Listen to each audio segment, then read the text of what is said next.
It's gone. You both know what's at stake here.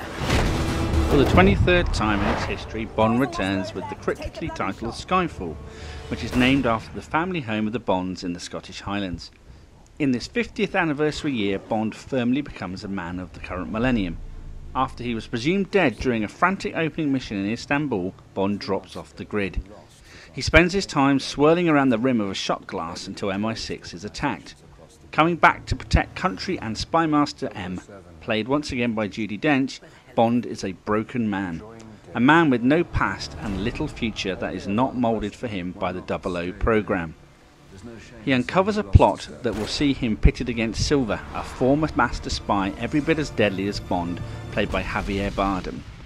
Silva has gone quite mad with revenge for the chief who sold him out and left him to rot. And yes, you've guessed it, that person was M. First off, special mention must go to some of the cinematography on show here. Sam Mendes directs action sequence with flair, but the movie really excels in the quieter times. There is a super sequence with Bond stalking his prey in a neon-infused building full of glass. As Bond stalks through the dark, the neon lights the world around him, and it looks absolutely stunning. So too does the long lingering scene where we finally get Silva and Bond together in the same room.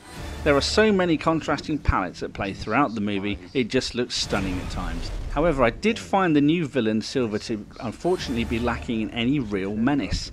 Sure, he was one of the most grounded and realistic Bond villains to date. He just lacked any real menace on screen, and instead it was just a bit camped up for my taste. That said though, Daniel Craig finally manages to emerge from the shadows of former Bond greats to take ownership of the role. His Bond is worn, beaten, massively conflicted, emotionally available at times, but still so utterly brutal in the execution of his job. Although the real show stealer has to be Judi Dench. Her portrayal of M over the past 7 movies has been understated and brilliant at times, but she has never really shone in the role. Here she finally gets the chance to shine, and the emotional resonance between her and Bond is superb. A real mother figure begins to appear from under the icy exterior, and if you question her icy exterior, just remember that it was her order given wildly at the beginning of the film that caused Bond to be shot in the first place. Additions to the cast, like the new Q being younger, Ralph Fiennes as a stuffy bureaucrat that you're never quite sure where his allegiances lie, and Albert Finney all crown this movie wonderfully. Bond is certainly back in Skyfall.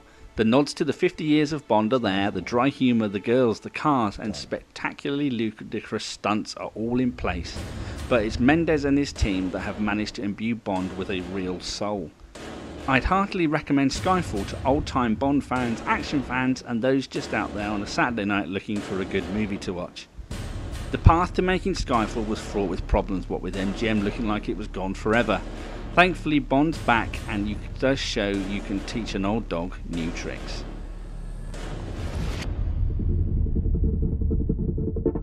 Some men are coming to kill us. We're gonna kill them first.